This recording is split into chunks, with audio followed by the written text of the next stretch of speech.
नमस्कार विद्यार्थी मित्रांनो, कौटिल्य IAS अकॅडमीमध्ये आपल्या सर्वांचं स्वागत. मी रत्नाकर मोरे आणि आपण पाहणार आहोत भारतीय अर्थव्यवस्था.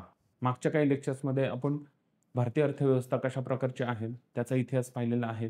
त्याच्यानंतर भारतीय अर्थव्यवस्थेमध्ये समोरची आव्हानं, त्याच्यातली वैशिष्ट्ये हेही पाहिलेले आहे. अर्थव्यवस्थेचे काही मुख्य प्रकार कोणकोणते आहेत ते आपण पाहिलेले आहेत.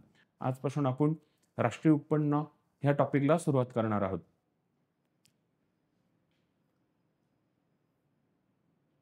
राष्ट्रीय उत्पन्न, बरोबर की नाही?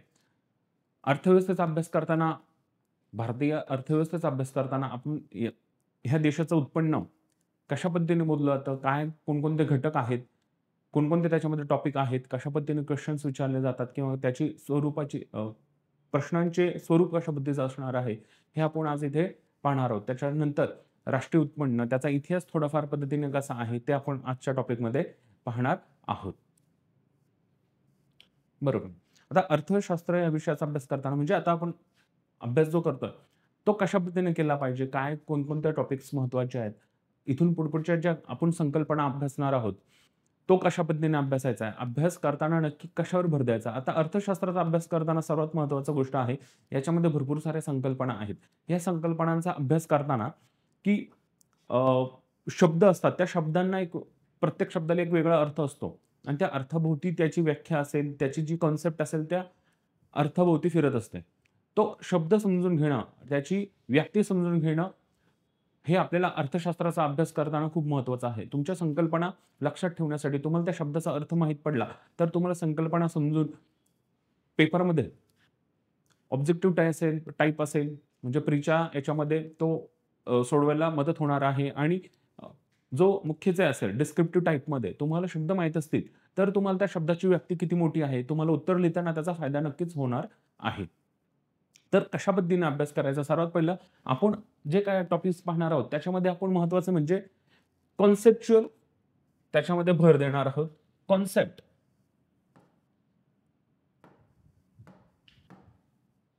कॉन्सेप्ट कशा पद्धतीचे आहे, कॉन्सेप्ट जर तुम्हाला लक्षात आल्या तर तुम्हाला पुढचा टॉपिक पाठांतर करण्याची जास्त गरज नाहीये. पूर्वीचा काळ होता तो पाठांतराचा काळ होता, आता आपल्याला संकल्पना, बरोबर की नाही, कॉन्सेप्ट लक्षात ठेवणं खूप गरजेचं आहे. मित्रांनो, तुमच्या संकल्पना लक्षात आल्या तर पाठांतराची गरज जास्त भासणार आहे. तुम्हाला डेटा नक्कीच वाचायचा आहे, बरोबर की नाही. तुम्ही जे डेटा वाचायचा पण तो कशा पद्धतीने वाचा, डेटा व्यवस्थित वाचा, चांगला सोर्स त्याच्यासाठी तुम्ही आत्मसात करा किंवा तुमचा तिकडे चांगला सोर्स असले पाहिजे, ऑथेंटिक सोर्स असले पाहिजे, बरोबर की नाही. सरकारी आकडेवारी असली पाहिजे. तर त्या तुम्हाला संकल्पना लक्षात असेल तर जास्त आकडेवारी पाठांतर करण्याचा गरज नाही. प्रिलियमसाठी तुम्हाला आकडेवारी थोडंफार प्रमाणात लक्षात ठेवणं गरजेचं आहे, परंतु मेन्ससाठी जेव्हा तुम्ही जाल तुम्हाला एकदम पर्टिक्युलरली आकडेवारी लक्षात पूर्ण पॉईंट टू पॉईंट लक्षात राहिल्याच असं नाही आणि ती ठेवण्याची सुद्धा गरज नाही. पण जर तुमच्या संकल्पना व्यवस्थित असतील तर तुम्ही त्या आकडेवारीची मांडणी ती चांगल्या पद्धतीने करू शकता. तर तुम्हाला कॉन्सेप्टवर भर द्यायचा आहे आणि आपण इथे कॉन्सेप्टवर भर देणार आहोत जेणेकरून बाबा तुमच्या कॉन्सेप्ट लक्षात राहिल्यानंतर तुम्हाला पाठांतराची गरज पडणार नाही आणि तुम्ही चांगल्या पद्धतीने स्वतःची जी काही अभ्यासाची डेप्थ आहे ती वाढवू शकता, त्याच्यावर विचार करू शकता. तुमचे जे थिंकिंग प्रोसेस आहे कॉन्सेप्टवरची ती चांगल्या पद्धतीने डेव्हलप करण्याचा प्रयत्न आपण इथून पुढे करणार आहोत. त्याच्यानंतर त्या कंटेंट म्हणजे तुम्ही कशा पद्धतीने तो कॉन्सेप्ट शिकल्यानंतर, कॉन्सेप्ट आपण झाल्यानंतर त्याच्यामध्ये आजूबाजूचा जो काही कंटेंट आहे तो चांगल्या पद्धतीने तुम्ही डेव्हलप करणं गरजेचं आहे. आणि हा करत असताना तुम्हाला त्याला करंटची सुद्धा जोड देणं गरजेचं आहे, कारण की क्वेश्चन्स जे असतात, प्रश्न जे असतात हे नेहमी करंट ओरिएंटेड किंवा चालू घडामोडींशी संबंधित विचारले जातात. काही घटनांना 25 वर्ष, 30 वर्ष, 50 वर्ष, 100 वर्ष अशा ज्या काही घटना असतात त्याच्याशी संबंधित सुद्धा प्रश्न आलेले आपल्याला इथून मागच्या परीक्षांमध्ये पाहायला मिळालेलं आहे. त्याच्यामुळं तुमचा कॉन्सेप्ट तुमच्या चांगल्या असतील, तुमच्याकडे कंटेंट चांगला असेल तर तुमची चांगल्या पद्धतीने अभ्यासाची जी काही व्याप्ती आहे ती चांगल्या पद्धतीने तुम्ही घडून घेऊ शकता आणि त्याच्यानंतर त्याला करंटची जोड दिल्यानंतर तुमचा समग्र अभ्यास व्हायला मदत होणार आहे. म्हणजेच आपण ह्या 3 Cच्या आधारे, C³ म्हणतोय मी याला, CCC याच्यावर आधारित आपण ह्या टॉपिकचा अभ्यास करायचा आहे आणि इथून पुढच्या सर्वच टॉपिकचा अभ्यास ह्या संकल्पनेवर आपण करणार आहोत. आता अभ्यास करताना हा अप्लाइड बेस्ड अभ्यास करायचा आहे. म्हणजे एखादी संकल्पना असेल त्याचा सामान्य जीवनामध्ये किंवा व्यवहारामध्ये कशा पद्धतीने उपयोग होत आहे, कशा पद्धतीने एखादी समजा रिझर्व्ह बँकेचा आपण अभ्यास करतोय, रिझर्व्ह बँकेने काहीतरी बाबा CRR मध्ये बदल केला, SLR मध्ये बदल केला, तर त्याचा अप्लाइड बेस म्हणजे आपल्या व्यवहारामध्ये काय बदल होणार आहे अशा पद्धतीचं थिंकिंग आपण जर ठेवलं तर आपल्याला त्याची संकल्पना आणि त्याचा एक अप्रोच कशा पद्धतीने डेव्हलप होईल, एक्झाममध्ये तो आपण कशा पद्धतीने मांडू शकतो, हे आपल्या चांगल्या पद्धतीने बैठक अभ्यासाची चांगल्या पद्धतीने डेव्हलप व्हायला तयार होणार आहे. अभ्यासाचा जो अप्रोच आहे तो पाठांतर न करता कन्सेप्च्युअल समजून घेण्यावर, संकल्पना समजून घेण्यावर ठेवायचा आहे. आणि संकल्पना समजल्यानंतर टॉपिक घटक लक्षात राहण्यास आपणास मदत होणार आहे. एकदा तुमच्या कॉन्सेप्टला क्लिअर झाल्या की तुमचे पुढचे टॉपिक सुद्धा पटपट तुमच्या लक्षात यायला मदत होणार आहे. आता अर्थशास्त्र या विषयात मगाशीच सांगितलं मी, अर्थशास्त्रामध्ये शब्दांना खूप महत्व आहे. तुम्हाला प्रत्येक शब्दांचा एक विशेष अर्थ असतो, ते लक्षात ठेवा. त्यामुळे शब्दांचे जे काही अर्थ असतील ते लक्षात घेण्यावर आपल्याला भर द्यायचा आहे, बरोबर की नाही. त्याच्यानंतर ह्या विषयाचा अभ्यास आपणास व्यावहारिक दृष्टिकोन म्हणजे आपल्या जीवनामध्ये कशा पद्धतीने तो अप्लाइड करायचा आहे, एखादी कॉन्सेप्ट असेल त्याचा व्यवहारामध्ये कशा पद्धतीने वापर होतो हे आपल्याला लक्षात ठेवून अभ्यास करायचा आहे. आता आपण टॉपिकला चालू करत आहे. तर राष्ट्रीय उत्पन्न, नॅशनल इन्कम.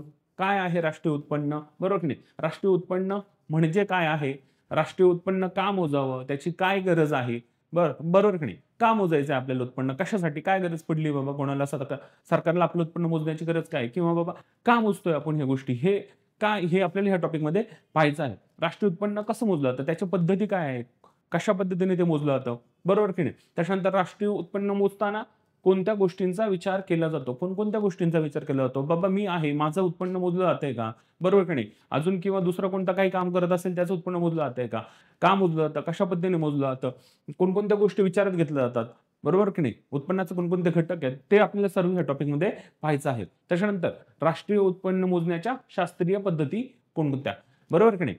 आता एखाद्या कार्य करण्याच्या 2-4 पद्धती असू शकतात, त्याच्यातल्या शास्त्रोक्त पद्धती कोणकोणत्या आहेत, राष्ट्रीय पातळीवर कोणत्या. आपण घरगुती याच्यामध्ये आपण डायरीमध्ये लिहित असतो. एक कुटुंब म्हणून विचार केला तर हा बाबा आपल्याकडे एक व्यक्ती असेल, तो घरातली एखादी व्यक्ती कमवते असेल तर त्याला पगार येत असेल तर त्यांचा आपण उत्पन्न मोजू शकतो. हा एवढा पगार आला, एवढा खर्च झाला आपला, बरोबर की नाही. अशा पद्धतीने तर त्याच्या शास्त्रोक्त काही पद्धती असतात त्या आपल्याला इथे अभ्यासायच्या आहेत. त्याच्यानंतर राष्ट्रीय उत्पन्न मूलभूत संकल्पना कोणत्या आहे, याच्यामध्ये राष्ट्रीय उत्पन्न ह्या चॅप्टरमध्ये आपल्याला खूप साऱ्या मूलभूत संकल्पना ज्या आपल्याला पुढे खूप साऱ्या टॉपिक्समध्ये गरजेच्या आहेत त्या आपल्याला इथे अभ्यासायच्या आहेत. आणि त्या आपण कोणकोणत्या संकल्पना आहेत, जीडीपी असेल, जीएनपी असेल, भरपूर सारे आहेत, ते आपल्याला ह्या टॉपिकमध्ये अभ्यासायचं आहे. ठीक आहे. तुम्हाला राष्ट्रीय उत्पन्न काय काय घटक आहेत, कशा पद्धतीने अभ्यास करायचा हे इथे आपल्याला लक्षात आलेलं आहे, बरोबर की नाही. आता राष्ट्रीय उत्पन्न आणि त्यावर आधारित प्रश्नाचे स्वरूप. आता ठीक आहे, आपण हा चॅप्टर आहे, हे सर्वात बेसिक आहे, हे आपण अभ्यासणार आहोत.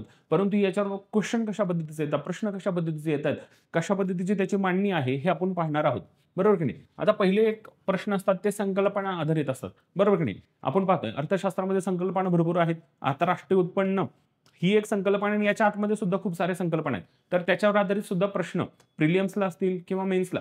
आता मेन्स जे आहेत, मेन्सचा अप्रोच थोडा वेगळा असणार आहे, पण प्रिलियम्सला ह्याच्यावर आधारित नक्कीच प्रश्न येतात, बरोबर की नाही. इथून मागे मेन्सला सुद्धा यायचंय, परंतु ते ऑब्जेक्टिव्ह टाईप होते. आता आपल्याला डिस्क्रिप्टिव्ह टाईप त्याचा विचार करायचा, म्हणजे संकल्पना समजून घ्यायची आणि आपल्या लिखाणात त्याचं रूपांतर करायचंय.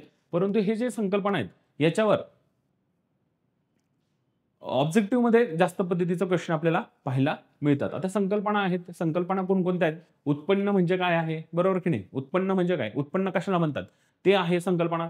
त्याच्यानंतर घटक उत्पन्न, फॅक्टर इन्कम, गैर घटक उत्पन्न, नॉन फॅक्टर इन्कम, बरोबर की नाही. आता राष्ट्रीय उत्पन्न मोजतं, राष्ट्रीय म्हणजे काय आहे ते आपल्याला पाहिजे. नॅशनल म्हणजे काय, बरोबर की नाही. राष्ट्रीय उत्पन्न कशाला म्हणतात, त्याच्यामध्ये कोणकोणते घटक आहेत, काय आहे, त्याची मोजण्याची पद्धत कोणती आहे. व्यक्तीचं वैयक्तिक उत्पन्न वेगळं असतं. राष्ट्रीय उत्पन्न काय आहे, कशाला काय म्हणजे राष्ट्रीय उत्पन्न हे आपल्याला इथे ह्या संकल्पनेमध्ये पाहायचं आहे. त्याच्यानंतर जीडीपी असेल, बरोबर की नाही, ग्रॉस डोमेस्टिक प्रॉडक्ट, बरोबर की नाही.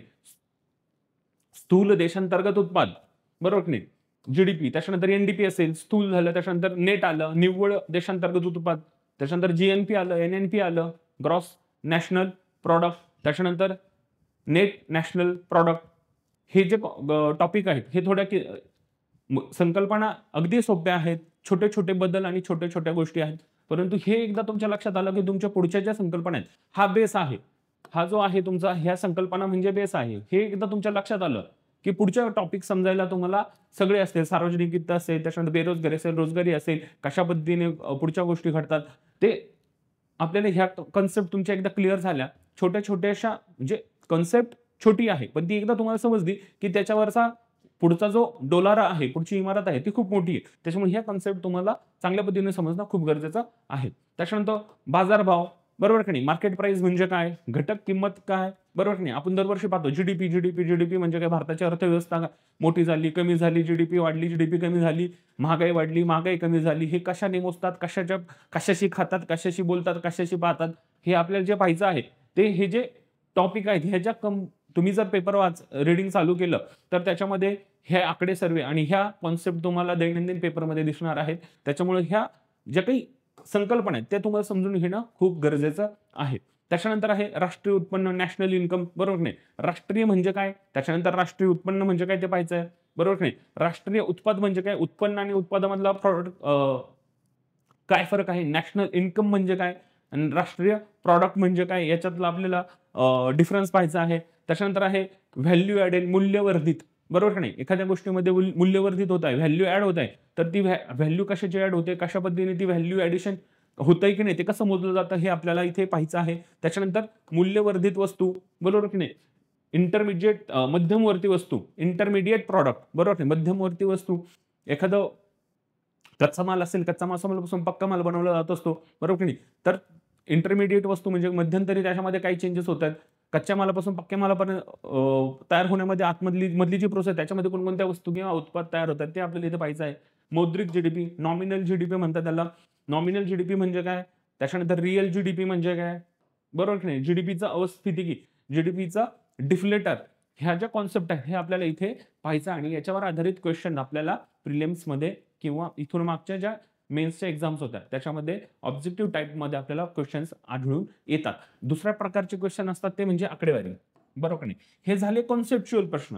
डायरेक्ट कॉन्सेप्टवर तुम्हाला क्वेश्चन्स आहेत. त्याच्यानंतर ह्या कॉन्सेप्टच्या आधारावर जी काही आकडेवारी आहे त्याच्यावर सुद्धा प्रश्न आपल्याला आलेले पाहायला मिळतात. आता ते आकडेवारी कशा पद्धतीने आहे, की बाबा जे राष्ट्रीय उत्पन्न आपण पाहतो, तर राष्ट्रीय उत्पन्न कोणी चालू केलं, कधी चालू केलं, कधी काय-काय मोजलं, त्याच्यामध्ये कोणकोणते आकडे आहेत. समजा दादाभाई नौरोजी असतील, त्यांनी कधी कोणत्या साली चालू केलं, किती मोजलं होतं त्यांनी राष्ट्रीय उत्पन्न त्यांच्या काळामध्ये, त्याच्यानंतर कोणी मोजलं, आत्ता किती आहे, बरोबर की नाही? त्याच्यामध्ये राष्ट्रीय उत्पन्नाचे घटक कोणकोणते आहेत ते आपल्याला त्याची जी काही आकडेवारी आहे ते सर्व आपल्याला इथे पाहायची आहे. प्रथम आकडेवारी, पहिली आकडेवारी कोणी सुरू केली, अशा पद्धतीचे प्रश्न असतील. त्याच्यानंतर त्याच्यामध्ये विविध समित्या असतात. आता हे सगळं जे काही मोजतंय ते मोजण्यासाठी लोक असतात. आपोआप तर काही मोजलं जाणार नाही. ते लोक एकदम नाही, ते काहीतरी त्यांचं एक ऑफिस असेल, काहीतरी समित्या असतील. ते लोक येऊन काहीतरी कॅल्क्युलेशन्स करत असतील, कुठून तरी डेटा गोळा करत असतील. त्याच्यामध्ये कोणकोणते लोक आहेत, काय-काय समित्या आहेत, त्यांनी काहीतरी मार्ग काढले असतील, बरोबर की नाही? काहीतरी अडचणी त्यांना आणल्या असतील, त्या अडचणीवर त्यांनी मात करण्यासाठी काहीतरी उपाययोजना केल्या असतील, त्या कोणत्या असतील, काय असतील, ह्याचा सर्वांचा आपल्याला अभ्यास करायचा आहे. कोण अध्यक्ष असेल, कोण उपाध्यक्ष असेल, बरोबर की नाही? तर त्या समित्या आणि त्यांचा आपल्याला अभ्यास करायचा आहे. त्याच्यामध्ये कोणकोणत्या व्यक्ती इन्व्हॉल्व होत्या हे आपल्याला इथे अभ्यासायचं आहे आणि ह्या आकडेवारीमध्ये अशा पद्धतीचा प्रश्न असणार आहे. आणि तिसरा जो आहे, तिसऱ्या प्रकारचा प्रश्न तो म्हणजे संस्था. आता हे राष्ट्रीय उत्पन्न आपण मोजतो, याच्यासाठी काहीतरी कोणतीतरी एखादी संस्था, सरकारी म्हणा, कार्यकर्ते की नाही, तर त्या संस्था कोणत्या आहेत? सीएसओ असेल, एनएसएसओ असेल, बरोबर की नाही? या संस्थांचा सुद्धा काही असेल, ह्या केव्हा स्थापन झाल्या, काय त्यांचं काम आहे, त्याच्यामध्ये कोणकोणते व्यक्ती कार्य करतात, यांचा सुद्धा एक आपल्याला प्रश्नांच्या स्वरूपात पाहायला मिळतं. तर ह्या सर्वांचा अभ्यास आपल्याला ह्या टॉपिकमध्ये करायचा आहे, बरोबर काय? तर जीडीपी, जीएनपी, एनडीपी, एनएनपी ह्या ज्या 4 मुख्य कॉन्सेप्ट आहेत, ह्या आपल्याला कळाल्याशिवाय आपल्याला पुढचा काही गोष्ट कळणार नाही. त्याच्यामुळे आपण सर्वात पहिलं ह्या कॉन्सेप्ट शिकण्यावर भर देणार आहोत. ह्या एकदा तुमच्या लक्षात आल्या, एकदम सोप्या आहेत.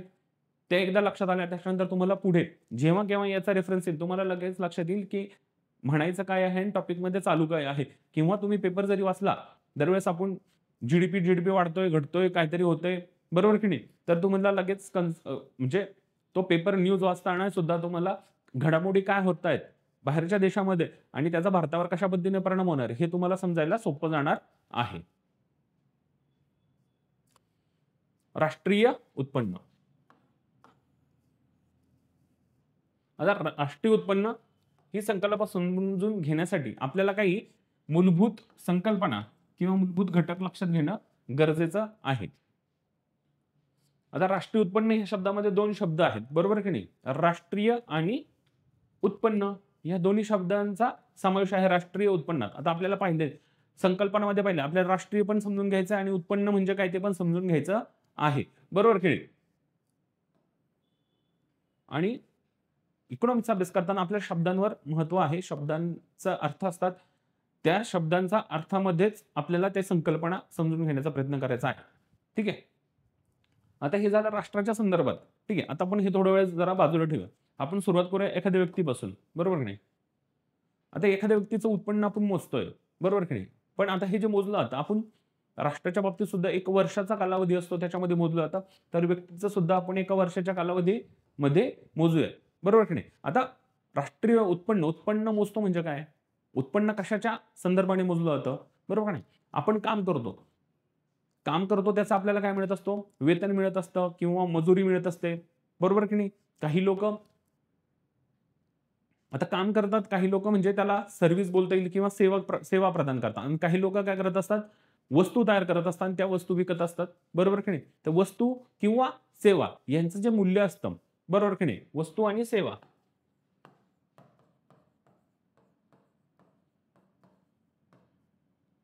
यांचं काय मूल्य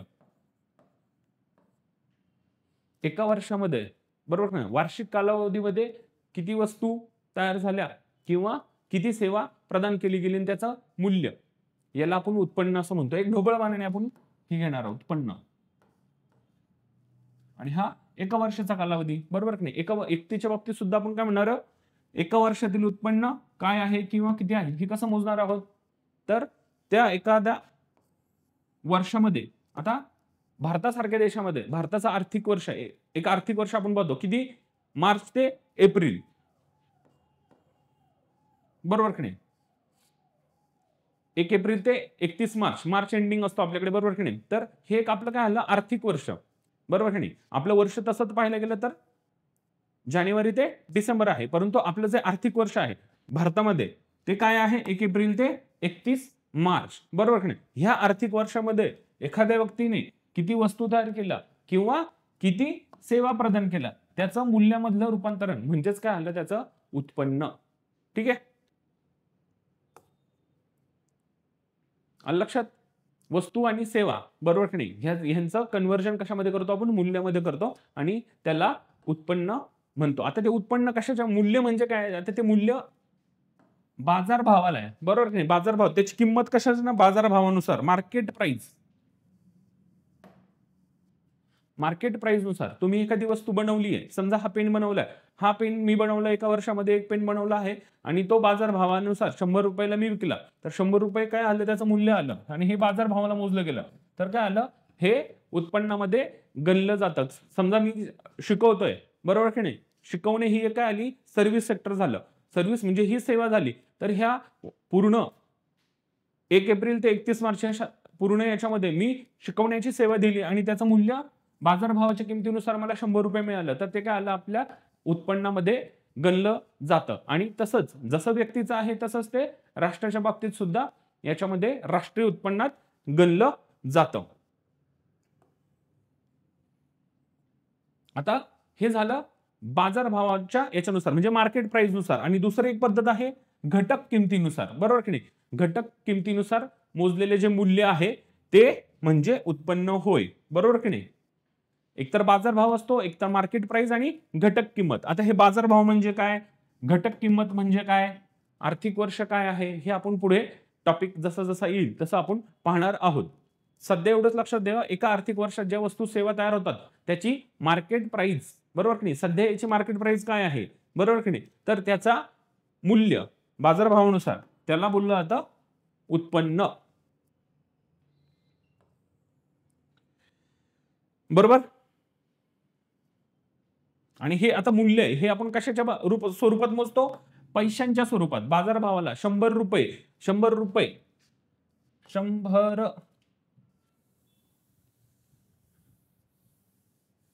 बरोबर की नाही? बाजारभाव 100 रुपये.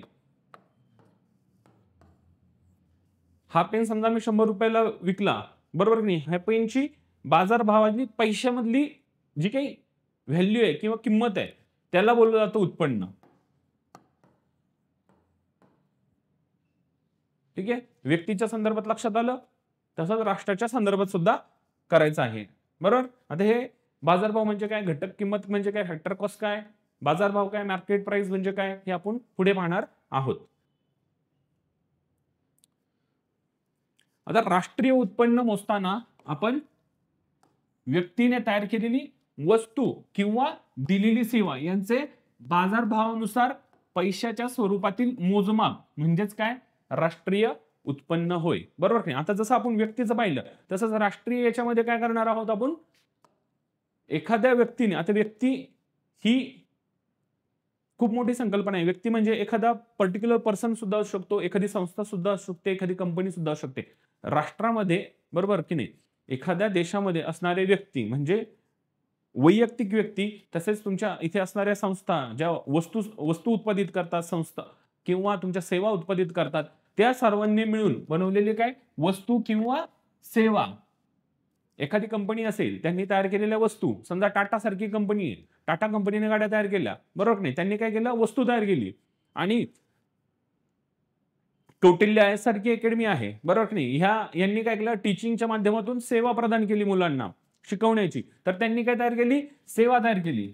बरोबर की नाही. आणि यांचं काय, बाजारभावानुसार, बाजारभाव म्हणजे काय, सध्याच्या चालू किमतीला जी काही याची मूल्य असेल, विक्रीची काही किंमत असेल, तर त्याला बोललं होतं बाजारभावानुसार. आणि पैशाच्या स्वरूपात, पैसे, बरोबर की नाही, रुपयांच्या स्वरूपात, भारताच्या बाबतीत बोलायचं झालं तर रुपयांच्या स्वरूपातील मोजमाप म्हणजेच काय आलं, राष्ट्रीय उत्पन्न होय. इथपर्यंत लक्षात आलं. ठीक आहे. आता व्यक्ती या संज्ञेमध्ये, व्यक्ती म्हणजे बघा, व्यक्ती या संज्ञेमध्ये व्यक्ती, संस्था, कंपनी, आस्थापना यांचा देखील समावेश आपण करू शकतो. व्यक्ती म्हणजे मी एक पर्टिक्युलर व्यक्ती सुद्धा असू शकतो. व्यक्ती म्हणजे कायदेशीर स्वरूपात पाहिलं तर व्यक्ती म्हणून एखादी संस्था सुद्धा असू शकते, एखादी कंपनी सुद्धा असू शकते, एखादी आस्थापना सुद्धा असू शकते. बरोबर की. व्यक्ती ही काही संकुचित गोष्ट नाही. कायदेशीर भाषेत जर बोलायला गेलं तर व्यक्तीचा अर्थ एवढे सगळे सुद्धा निघत असतात. बरोबर. आपण व्यक्ती आणि संस्था यांचे उत्पन्न राष्ट्रीय उत्पन्नात समावेश करत असतो. बरोबर की नाही. राष्ट्रीय उत्पन्नात एखादी व्यक्ती असेल, समजा मी असेल, माझे उत्पन्न, मी सेवा तयार देतोय तर त्याचं सुद्धा उत्पन्न घेतलंच असेल. समजा मग कंपनी असेल तर त्याच्या सुद्धा जे काही वस्तू असतील, सेवा असेल, यांचं काय उत्पन्न. समजा टाटा ही कंपनी आहे, टाटा कंपनीने किती बाबा पूर्ण वर्षभरामध्ये किती सेवा किंवा किती वस्तू तयार केला, तर यांचं सुद्धा उत्पन्न राष्ट्रीय उत्पन्नात मोजलं जात असतं. बरोबर की नाही. त्या व्यक्ती किंवा संस्थेने किती वस्तू किंवा सेवा उत्पादित केल्या यावरून त्या देशाचे काय ठरत असते, राष्ट्रीय उत्पन्न काढलं जात असतं. राष्ट्रीय उत्पन्न कशावरून काढतात, किती वस्तू आणि सेवा, वस्तू आणि सेवा.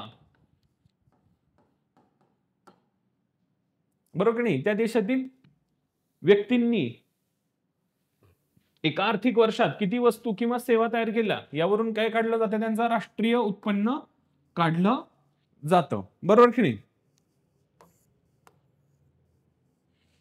लक्षात. त्याच्यानंतर आपण पाहिलं होतं की घटक किंमत, फॅक्टर कॉस्ट. आता ही फॅक्टर कॉस्ट जी आहे ही आधारभूत वर्षाच्या संदर्भात वापरली जाते. आधारभूत वर्ष म्हणजेच काय, बेस इयर.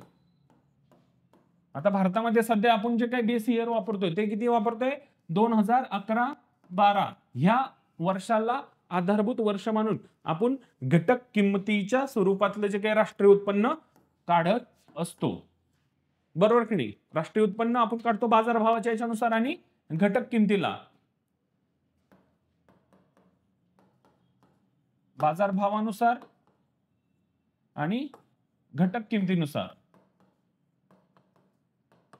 बरोबर की नाही. बाजारभावानुसार म्हणजे आजची जी काही व्हॅल्यू असेल त्याच्यानुसार, आणि घटक किंमत फॅक्टर कॉस्ट ही आपण आधारभूत वर्षाच्या स्वरूपाने काढत असतो. आणि सध्या आपण आधारभूत वर्ष कोणतं वापरतोय, 2011-12.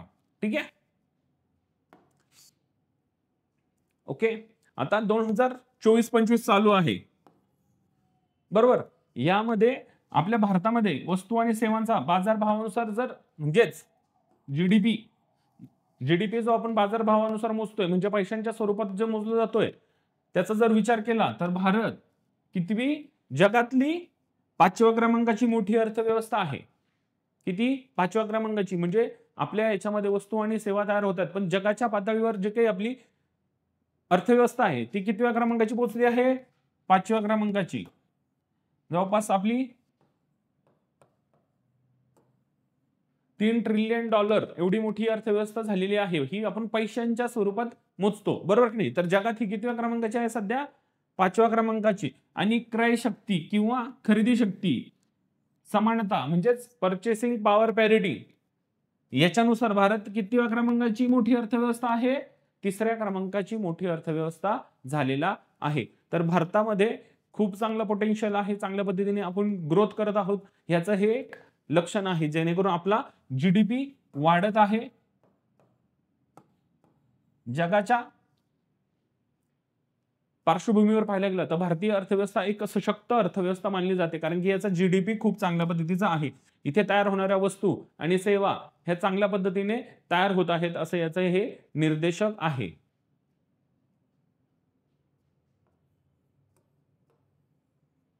बरोबर.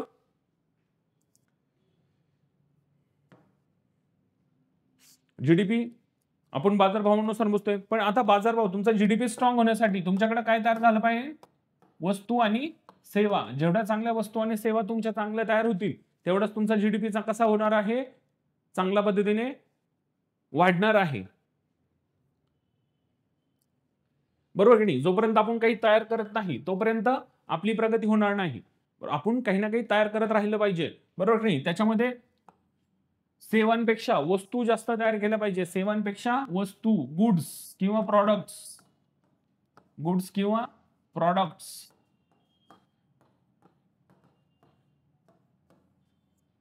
बरोबर की नाही? जीडीपी वाढवण्यासाठी एकतर तुम्ही काय केलं पाहिजे? वस्तू तयार केल्या पाहिजे किंवा सेवा तयार केलेल्या पाहिजेत.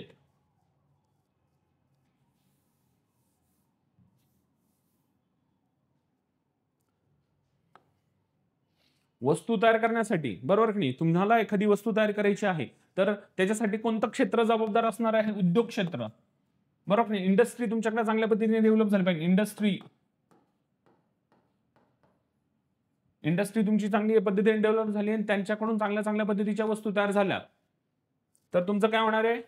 उद्योग क्षेत्र मोठं होणार आहे. म्हणजेच काय होणार आहे? तुमची इंडस्ट्री मजबूत होणार आहे. तुमची मजबूत जेवढी इंडस्ट्री असेल, बरोबर की नाही? तुमच्याकडे इंडस्ट्री चांगली पद्धतीने डेव्हलप झाली किंवा मजबूत झाली, तर तुमच्याकडे काय होणार आहे? रोजगाराची क्षमता तयार होणार आहे. तुमच्या इकडे रोजगार मोठ्या प्रमाणावर तयार होणार आहे. आणि तुमच्याकडे रोजगार असेल, बरोबर की नाही, तर तुमच्याकडे काय होणार आहे? बेरोजगारी कमी होणार आहे. रोजगार वाढला, तुमच्याकडे इंडस्ट्री वाढली, त्याच्यानंतर तुमच्याकडे काय होणार आहे? रोजगार वाढणार आहे, बेरोजगारी कमी होणार आहे, बरोबर की नाही? बेरोजगारी कमी झाली म्हणजेच काय? तुमच्याकडचं दारिद्र्याचं प्रमाण जे आहे ते सुद्धा कमी होणार आहे. आणि दारिद्र्य कमी झालं त्याच्यामुळे लोकांचा जो काही राहणीमानाचा दर्जा आहे आणि जीवन जगण्याचा जो काही दर्जा आहे तो कसा असणार आहे? उंचावला जाणार आहे, बरोबर की नाही?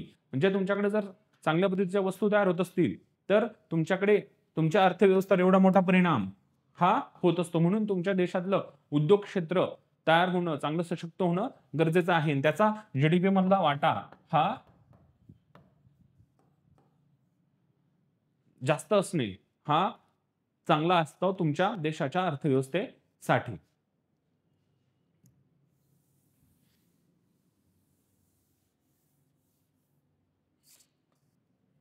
आता जे सर्व्हिस सेक्टर आहे, सेवा क्षेत्रामध्ये मोठ्या प्रमाणात रोजगार निर्माण होईलच असं नाही, कारण की सेवा क्षेत्रामध्ये मी आहे, समजा मी एक सर्व्हिस देतोय, मी शिकवण्याची सर्व्हिस देत आहे, मी काय करू शकतो?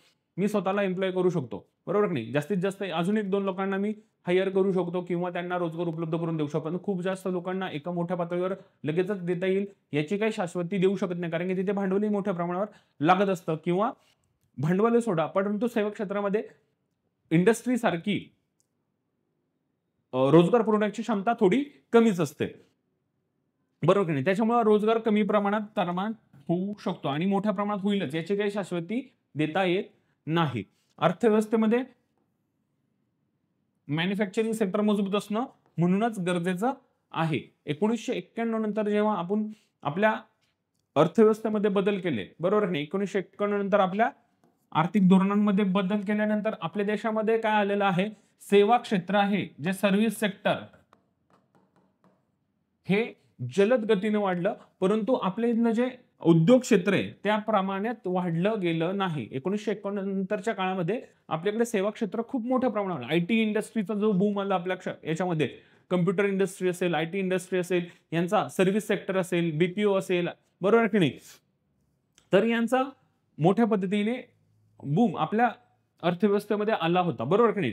.com वगैरे त्यावेळेस नवीन नवीन वेबसाईट वगैरे लॉन्च होणे, त्याच्यानंतर काही काही जे मोठमोठ्या कंपन्या भारतामध्ये, सत्यम सारख्या कंपन्या असतील, त्याच्यानंतर विप्रो सारख्या कंपन्या असतील, ह्या मोठमोठ्या कंपन्या, टाटा, TCS सारख्या कंपन्या असतील, हे मोठमोठ्या कंपन्यांची नावं त्या काळात आपल्याला ऐकायला पाहायला मिळत होती. आणि त्याच्यामध्ये सर्व्हिस मोठ्या पद्धतीने, भारत हे एका प्रकारे सर्व्हिस हब बनलं होतं. जगाला सेवा पुरवण्याचं केंद्र 1991 नंतर भारताकडे पाहिलं जातं. परंतु मॅन्युफॅक्चरिंगच्या बाबतीमध्ये आपण कुठेतरी मागे पडलो होतो, बरोबर की नाही? त्याच्यामुळं एक नकारात्मक नाही म्हणता येणार, पण एक तोटा भारताला नक्कीच झालेला आहे. त्याचप्रमाणे जर आपण चीनला पाहायला गेलं, तर चीनने चांगल्या पद्धतीने त्यांचं उद्योग क्षेत्र हे चांगलं मजबूत केलेलं आहे. तिथल्या पायाभूत सुविधा वगैरे यांच्यावर लक्ष देऊन उद्योग केंद्री एक मॅन्युफॅक्चरिंग हब, जगाचा मॅन्युफॅक्चरिंग हब म्हणून आज आपण चायनाला पाहत असतो. परंतु भारत ह्या रेसमध्ये किंवा ह्या शर्यतीमध्ये मॅन्युफॅक्चरिंगच्या आता कुठेतरी 90च्या काळानंतर थोडासा मागे पडला होता. त्याला बूस्ट देण्यासाठी आताच गव्हर्नमेंट एक भारताला चायना सोडून दुसरं एक मॅन्युफॅक्चरिंग हब, जगाला दुसरा ऑप्शन देण्याचा प्रयत्न करताना आपल्याला दिसत आहे. कारण की जर तुमच्याकडे मॅन्युफॅक्चरिंग ताकद असेल तर तुमचा अर्थव्यवस्थेवर परिणाम खूप चांगल्या पद्धतीने होत असतो. तुमच्याकडे इक्वॅलिटी, समानता, दारिद्र्य कमी होतं, समानता येत असते, बेरोजगारी कमी होत असते, रोजगार उपलब्ध होत असतात. त्याच्यामुळे तुमचं एक राष्ट्र सुदृढ पद्धतीने कार्य होत असतं. तर त्याच्यामुळे तुमच्या इंडस्ट्री सेक्टरचा, उद्योग क्षेत्राचा, मॅन्युफॅक्चरिंग सेक्टरचा तुमच्या जीडीपी मध्ये किंवा तुमच्या अर्थव्यवस्थेमध्ये खूप मोठं योगदान असतंय, बरोबर की नाही? 1991 नंतर सेवा क्षेत्र डेव्हलप झालं, बरोबर की नाही? त्याच्यामुळे आता सेवा क्षेत्रामध्ये काम करणारे, आयटी इंडस्ट्रीमध्ये काम करणारे लोक असतात, ते परदेशी सेवा देत असतात. परदेशातून त्यांना डॉलरच्या प्रमाणात काहीतरी उत्पन्न मिळत असतं. त्यामुळे पगाराची त्यांची पातळी वाढली, त्यांचा राहणीमानाचा दर्जा वाढला. पण बहुतांशी लोकांचा जो दर्जा आयटी सेक्टर सोडून, आयटी सेक्टर आणि अलाइड सेक्टर सोडून जे बाकीचे सेक्टर होते, तर त्याच्याशी रिलेटेड रिअल इस्टेट वगैरे सोडून द्या, पण काही जे क्षेत्र होते त्यांच्यामध्ये हवा तेवढ्या प्रमाणात पगारवाढ म्हणा किंवा रोजगार उत्पन्न झाल्यामुळे सेवा क्षेत्रात काम करणारे व्यक्ती आणि उद्योग क्षेत्रात काम करणारे व्यक्ती यांच्या राहणीमानामध्ये किंवा ग्रामीण भागामध्ये काम करणारे व्यक्ती किंवा ॲग्री सेक्टरमध्ये काम करणारे व्यक्ती यांच्या उत्पन्नात प्रचंड तफावत निर्माण झाली. त्याच्यामुळे असमानता मोठ्या पद्धतीने आपल्याला पाहायला मिळते. श्रीमंत लोक, त्याच्यामुळे आपल्याकडे जो एक सामाजिक दुही आपल्याला पाहायला मिळते किंवा दोन वर्गामध्ये आपल्याला असमानता जी पाहायला मिळते ती इथपासून 1991 पासून जास्त प्रमाणात विषमता आपल्याकडे पाहायला मिळत आहे. आपला जो देश आहे जीडीपीच्या बाबतीत श्रीमंत होत आहे. एका ठिकाणी आपल्याकडे जगात 5वी अर्थव्यवस्था आहे, पर्चेसिंग पॉवर पॅरिटीच्या याच्यामध्ये जगात मध्ये 3री अर्थव्यवस्था, परंतु आपल्याकडे सकट तशी अवस्था आहे का? काही लोकांकडे अतिशय जास्त पैसा आहे, काही लोकांकडे खूप कमी पैसा आहे. ही विषमता आपल्याकडे आहे. देश श्रीमंत होते आपल्याकडे, परंतु लोक श्रीमंत त्या पद्धतीने होत नाहीत. लोकांना त्या हव्या तेवढ्या प्रमाणात रोजगार मिळत नाही, त्यांच्याकडे असमानता वाढत आहे. देशाची अर्थव्यवस्था वाढत आहे, पण त्याचा गरीब जनतेला किंवा सामान्य जनतेला हवा तेवढा फायदा उठवता येत नाहीये, बरोबर की नाही? तर बेरोजगारीचं प्रमाण आपल्याला वाढताना दिसत आहे. उत्पन्नाचे वितरण सुद्धा कसं आहे?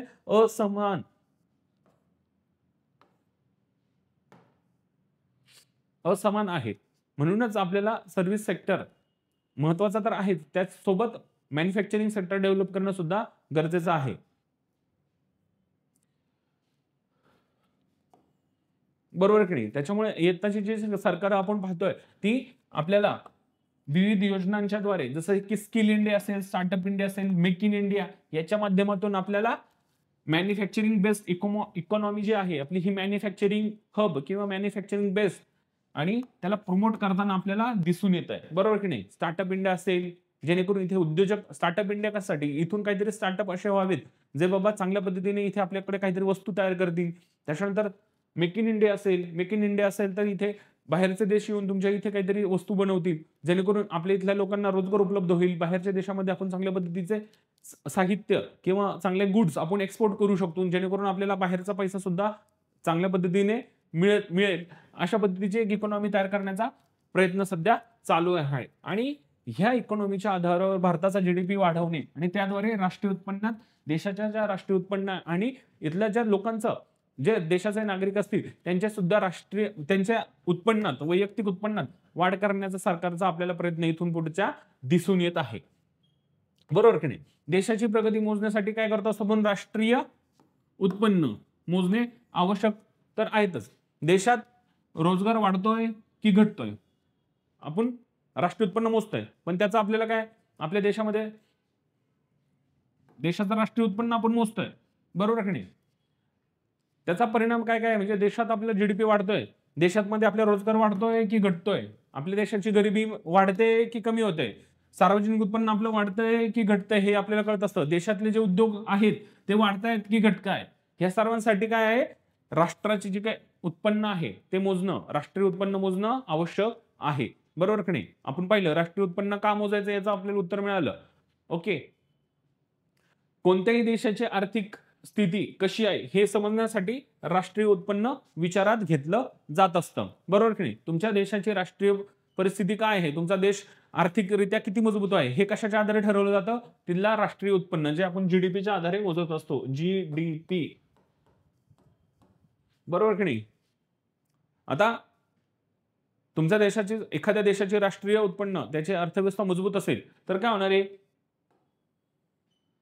त्या देशात परकीय गुंतवणूक, परकीय जे गुंतवणूकदार असतात ते त्या देशामध्ये गुंतवणूक करण्यास उत्सुक होऊन त्या देशाच्या अर्थव्यवस्थेमध्ये वाढ करण्याचा प्रयत्न करत असतात. बरोबर की नाही? समजा भारताची आता जीडीपी चांगल्या पद्धतीने आहे तर भारताचे समजा अमेरिकेसारखा देश आपल्यामध्ये इन्व्हेस्ट करू शकतो, फ्रान्स सारखा देश आपल्यामध्ये एखादी फॅक्टरी लावू शकतो, जेणेकरून त्याचा फायदा इथल्या जनतेला, इथल्या अर्थव्यवस्थेला होऊन इथे रोजगार निर्माण होऊ शकतो. बरोबर की नाही? पण त्याच्यासाठी तुमची अर्थव्यवस्था मजबूत असणं गरजेचं असतं. तुमच्याकडे वस्तू आणि सेवा चांगल्या पद्धतीच्या तयार होणं हे गरजेचं असतं.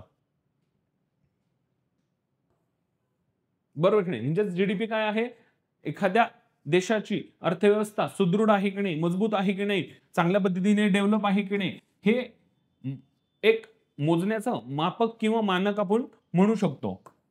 आणि ते राष्ट्रीय उत्पन्न आहे जे आपण जीडीपीच्या स्वरूपात मोजतो. बरोबर? आता राष्ट्रीय उत्पन्न मोजण्याचा थोडक्यात आपल्याला एक इतिहास पाहायचा आहे. बरोबर की नाही?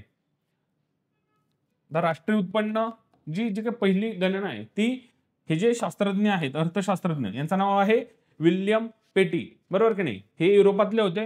तर यांनी सर्वात पहिला जो प्रयत्न होता तो केला होता मोजण्याचा, राष्ट्रीय उत्पन्न मोजण्याचा. एखाद्या राष्ट्राचं उत्पन्न काय असेल तर ते 16व्या ते 17व्या शतकात केला होता, कारण की तोपर्यंत इकडे इंडस्ट्रियलायझेशन थोडंफार पद्धतीने चालू झालं होतं.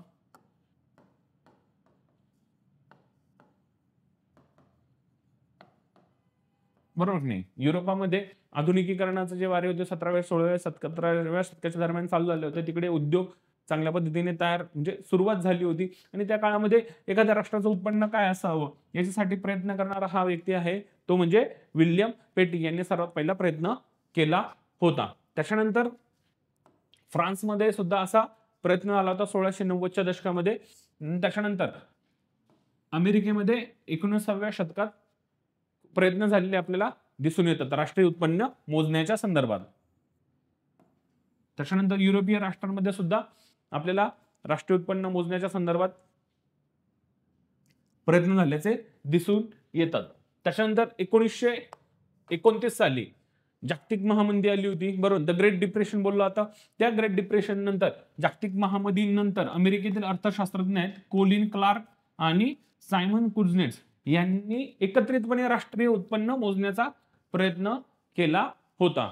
बरोबर की नाही? 1929 साली. 1914च्या नंतर पहिलं विश्वयुद्ध झालं होतं. त्याच्यानंतरचा जो काळ होता 1929 साली पूर्ण जगाची अर्थव्यवस्था, जागतिक महामंदी बोलतात, ती डबघायला आली होती. बरोबर की नाही? कारण की त्याचा जो महायुद्ध होता त्याचा इम्पॅक्ट खूप मोठ्या प्रमाणावर जगावर झालेला आपल्याला पाहायला मिळून येतो. त्याच्यानंतर जे हे दोन शास्त्रज्ञ आहेत कोलिन क्लार्क आणि सायमन कुझनेट्स यांनी प्रयत्न केला होता राष्ट्रीय उत्पन्न मोजण्याचा. आणि विशेष म्हणजे सायमन कुझनेट्स आहेत यांना अर्थशास्त्राचा नोबेल पारितोषिक देण्यात आलं होतं 1971 मध्ये.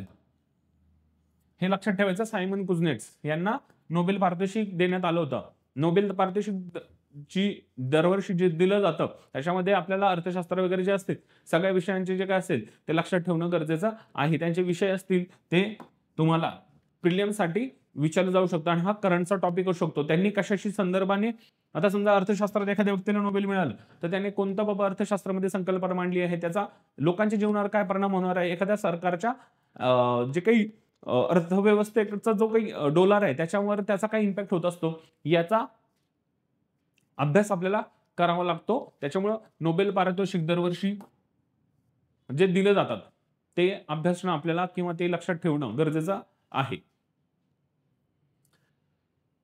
त्याच्यानंतर जो लॉर्ड केन्स नावाचे अर्थशास्त्रज्ञ आहेत, बरोबर की नाही, राष्ट्रीय उत्पन्नाची परिगणना शास्त्रशुद्ध पद्धत, बरोबर की नाही, एखाद्या राष्ट्रीय उत्पन्न कसं मोजायचं त्याची एक शास्त्रीय पद्धत कोणती असली पाहिजे, ऑथेंटिक पद्धत कशी पद्धतीने असली पाहिजे, ती तयार करण्याची जी काही प्रक्रिया आहे ती या शास्त्रज्ञाने केली होती. त्याचं नाव आहे लॉर्ड केन्स आणि यांनी केव्हा 1936 साली यांनी एक ग्रंथ लिहिला होता, रोजगार, व्याज व पैसा यांविषयी सर्वसाधारण सिद्धांत, म्हणजेच the general theory of employment, interest and मनी.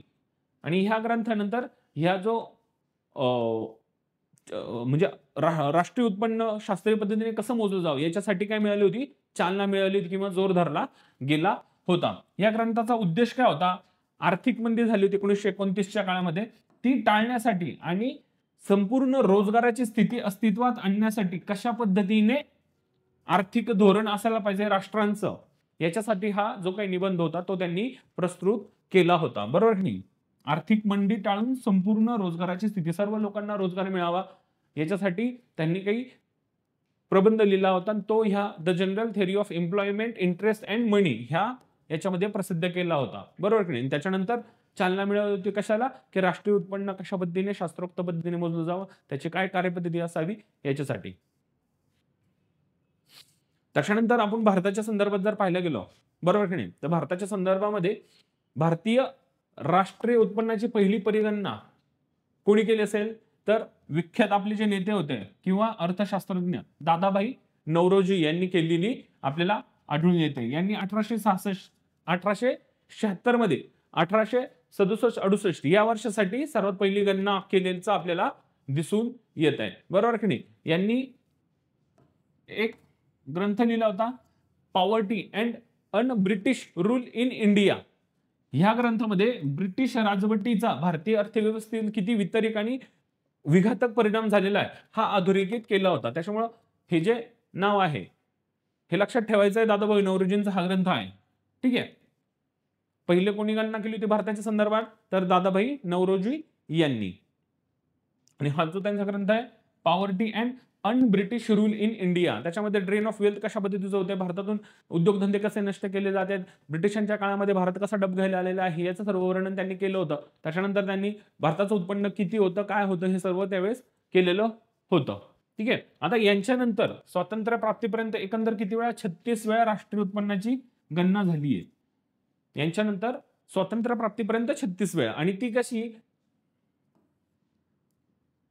वेगवेगळे जे अर्थशास्त्रज्ञ होते किंवा वेगवेगळे शासकीय अधिकारी होते यांनी कशी वैयक्तिक पातळीवर केली होती. त्याचा काही असा ऑथेंटिक सोर्स नाही, परंतु आपण भारताच्या इतिहासाच्या याने पाहायला गेलं तर दादाभाई नौरोजी यांनी केली होती. अजून 3-4 लोक आहेत त्यांचे आपण पुढे पाहणार आहोत, पण मुख्यत्वे करून दादाभाई नौरोजी यांनी केली होती एवढं आपल्याला लक्षात ठेवायचं आहे, बरोबर. आता भारताच्या स्वातंत्र्य प्राप्तीनंतर 1949 मध्ये भारताचे राष्ट्रीय उत्पन्न जे मोजायचं होतं त्याची जबाबदारी PC महालनोबिस या व्यक्तींना देण्यात होती. हे अर्थशास्त्रज्ञ होते, खूप हुशार व्यक्तिमत्व होतं, तर यांना देण्यात आली होती. पंडित जवाहरलाल नेहरूंच्या काळामध्ये जे काही पंचवार्षिक योजना होत्या ते राबवण्यामागे किंवा ते कशा पद्धतीने त्या राबवल्या गेल्या पाहिजेत, काय आपले उद्देश असले पाहिजे ते ठरवण्यामध्ये ह्या व्यक्तींचा खूप मोठा वाटा आहे. तर त्याच्यामुळे ह्याही व्यक्ती खूप महत्वाची आहे.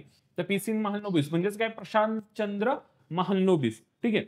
यांना भारतात सांख्यिकीचे जनक, बरोबर की नाही, सांख्यिकीचे जनक म्हणून ओळखले जाते. यांचा जन्म केव्हा झालेला आहे, 29 जून 1983. आणि हे काय लक्षात ठेवण्याची गरज नाही, हे सहज आपण इथे घेतलेलं आहे. हा जो त्यांचा जन्मदिवस आहे 29 जून, तो भारताचा राष्ट्रीय सांख्यिकी दिन म्हणून साजरा केला जातो.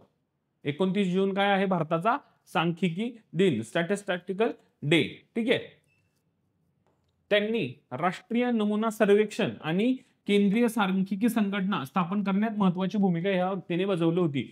आता राष्ट्रीय नमुना सर्वेक्षण, नॅशनल सॅम्पल सर्वे, बरोबर की नाही, आपण त्याला NSSO बोलतो, किंवा CSO, केंद्रीय सांख्यिकी संघटना, सेंट्रल स्टॅटिस्टिकल ऑर्गनायझेशन किंवा ऑफिस, बरोबर की नाही, ही स्थापन करण्यामध्ये PC महालनोबिस यांचा महत्वाचा वाटा आहे. बरोबर का नाही. ह्या दोन संघटना GDP वगैरे जे काही दारिद्र्य वगैरे असेल ते मोजण्यामध्ये ह्या दोन संघटना शासकीय पातळीवर खूप महत्वाच्या आहे. NSSO आणि CSO, जे काही आपले डेटा येतो ते डेटा ह्या दोन संघटना किंवा संस्था गोळा करत असतात आणि यांच्या स्थापनेमध्ये PC महालनोबिस यांचा मुख्यत्व किंवा महत्वाचा वाटा आहे.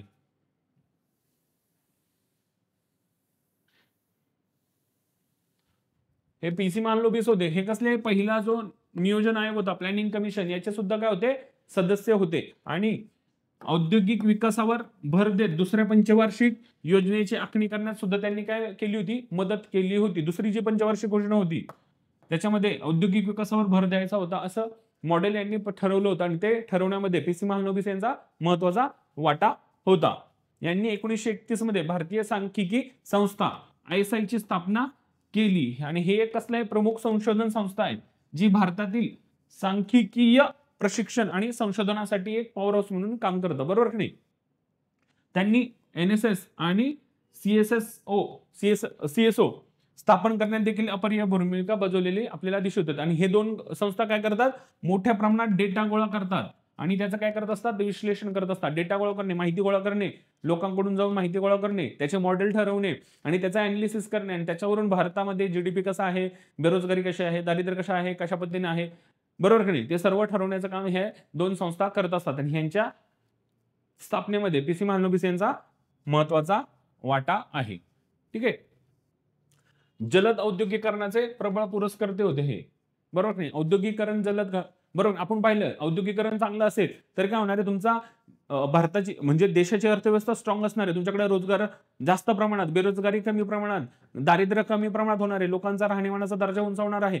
हे सर्व आता हे अर्थशास्त्रातून यांना चांगल्या पद्धतीने ती गोष्ट ठाऊक होती आणि त्यांनी औद्योगिकरण जलद पद्धतीने घडवून आणण्यासाठी, बरोबर की नाही, तशा पद्धतीचे मॉडेल्स त्यावेळेस डेव्हलप केलेले होते. किंवा दुसऱ्या पंचवार्षिक योजनेची जेव्हा त्यांनी चौकट किंवा फ्रेम तयार केली त्यावेळेस, बरोबर नाही. म्हणून महालनोबिस मॉडेल, बरोबर नाही, जे पंचवार्षिक योजनेचे जे मॉडेल होते त्यांना काय बोललं होतं, दुसऱ्या महालनोबिस मॉडेल म्हणून ते प्रख्यात आहे. या मॉडेलमध्ये स्टील असेल, वीज असेल, मशीन्स टूल सारखे असतील. त्यावेळेसच्या काळामध्ये आपल्या इथे मोठमोठे जे प्लांट्स असतील, बरोबर की नाही, मोठमोठे उद्योगधंदे असतील, ते ह्याच्या काळातच त्यावेळेस उभारण्यासाठी त्यांनी प्रयत्न केलेले होते.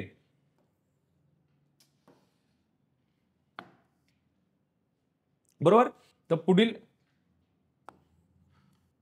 जे हेवी इंडस्ट्री बोलतो आपण, हेवी इंडस्ट्री किंवा कोर उद्योग, त्याच्यामध्ये इन्व्हेस्टमेंट करणं, सरकारने इन्व्हेस्टमेंट करावी याच्यासाठी त्यांनी काय केलं होतं, प्राधान्य देण्यात आलेलं होतं. आणि विविध क्षेत्रामध्ये पुढील औद्योगिक विकासासाठी एक मजबूत पाया तयार करणे हे यांचं काय होतं, उद्दिष्ट होतं. कारण की तुमची इंडस्ट्री, बेसिक इंडस्ट्री डेव्हलप झाली तर त्याच्यावर आधारित पुढचे उद्योगधंदे सुद्धा तुमचे उभे राहू शकतात.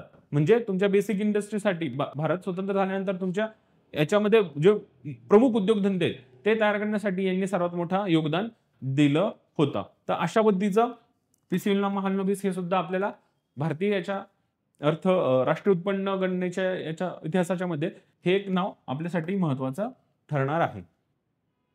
ठीक आहे. तर अशा पद्धतीने आपण एक राष्ट्रीय उत्पन्न कशा पद्धतीने मोजलं जातं, व्यक्तीचं कशा पद्धतीने आहे, राष्ट्राचं काय आहे, वस्तू म्हणजे काय, सेवा म्हणजे काय, बाजारभावाची किंमत, हे बेसिक संकल्पना आज आपण ह्या लेक्चरमध्ये पाहिलेल्या आहेत. पुढच्या लेक्चरमध्ये आपण ह्याच्या संकल्पना आहेत, GDP असेल, GNP असेल, आधारभूत किंमत, घटक किंमत वगैरे काय, हे आपण पाहणार आहोत. तुर्तास आज आपण थांबूयात. तुम्हाला सर्वांना wish you a good day. Thank you so much.